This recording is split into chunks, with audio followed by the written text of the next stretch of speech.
It's a familiar landmark now on the East Sound skyline, and what a long and important part it has played in our island's life and story.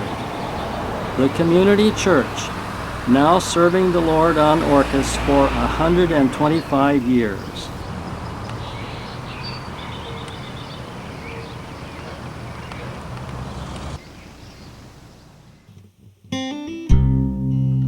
The original church building stood here on the town's main corner.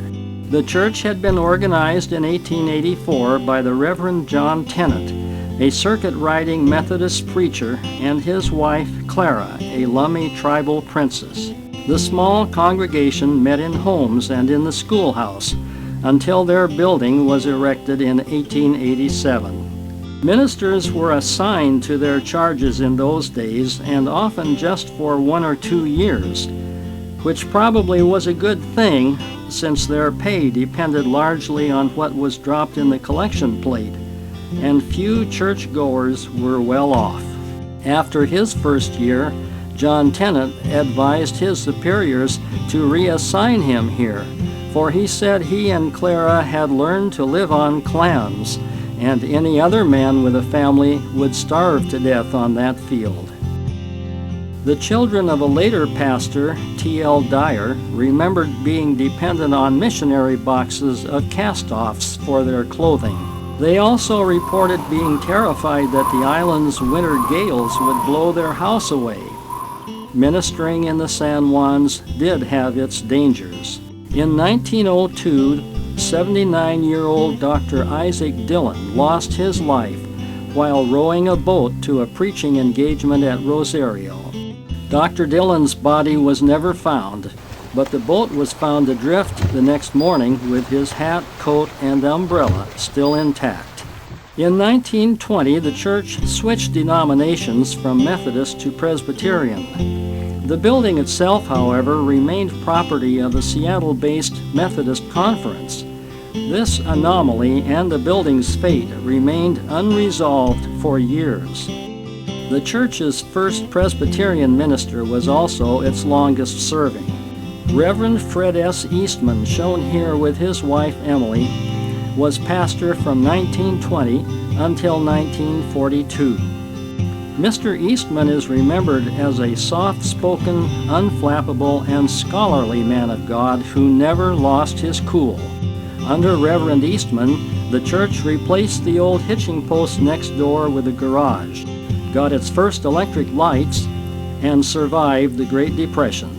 The new garage housed the Model A Ford with which he made his visits around the island. This car was somewhat underpowered for the island hills and rough roads, however, and oftentimes needed a little help from friends. Another change took place in 1947 as the church dropped its Presbyterian affiliation and became a non-denominational community church. Over the next decade, the reorganized church negotiated and was finally able to purchase its buildings and property and incorporate as a completely independent entity. By the time John LeCompte became pastor in 1961, the church was almost literally bursting at the seams. Sunday school classes filled not just the church and parsonage, but 2 small cottages next door. One class met in the bus used to bring worshipers from the Olga area. There had been much talk about the need for a bigger church, and property for it had been purchased 2 blocks away on Madrona Street.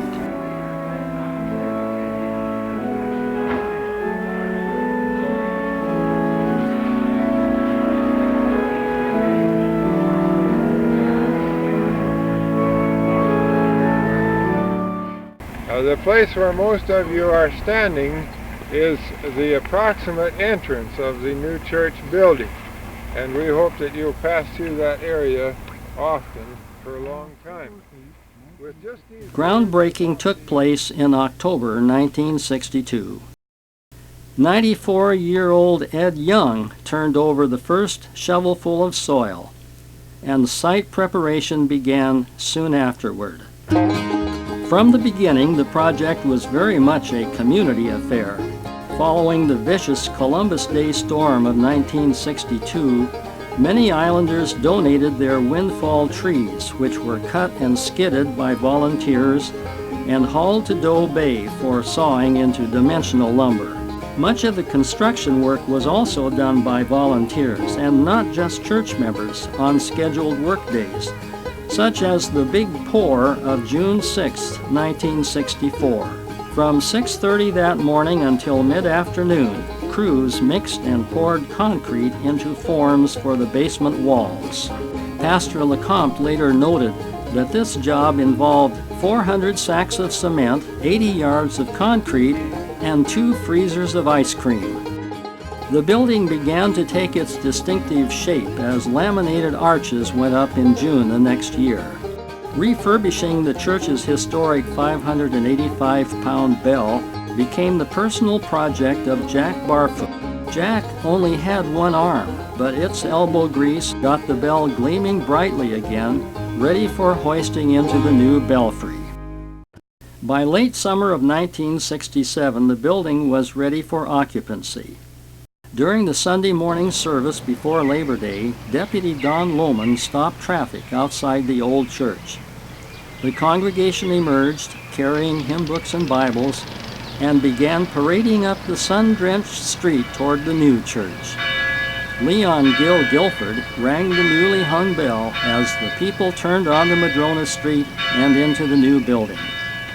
Then the service continued with much thanksgiving for the new Orcas Island Community Church.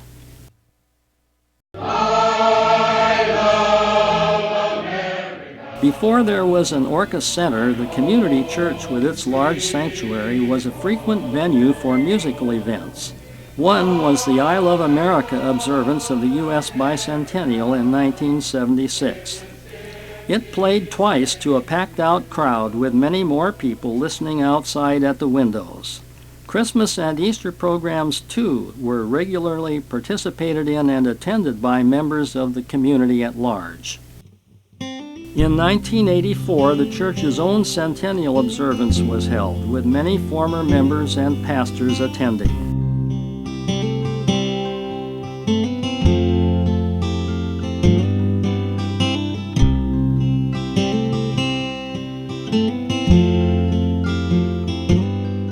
Over the years, we've had floats in many historical parades, including the 1999 Grand Prize winner. In its early years, ours was a mission church with support from larger churches and denominations.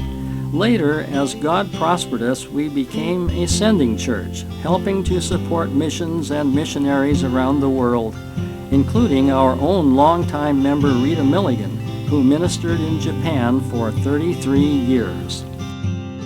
Over the years, we've also helped send missionaries to such places as Borneo, Nicaragua, the Pacific Islands, Spain, Nigeria, Thailand, Brazil, Lesotho, Sri Lanka, and the Middle East.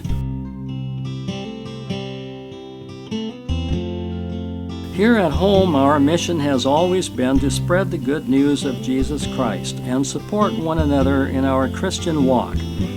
Programs like Vacation Bible School and Awana for kids, small groups, home fellowships, and other programs for men and women, youth camps and trips, and special events like the annual Kindlings Fest and Winterfest are always open to everyone in the community, not just our own people.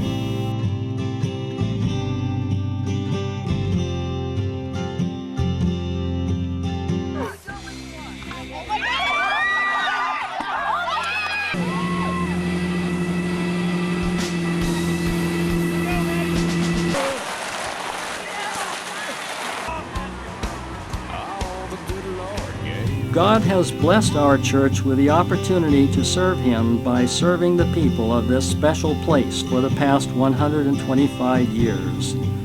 As we go forward into whatever time remains, our prayer is that we may be as faithful as were our predecessors as we seek to pursue God in the company of friends for the benefit of the world.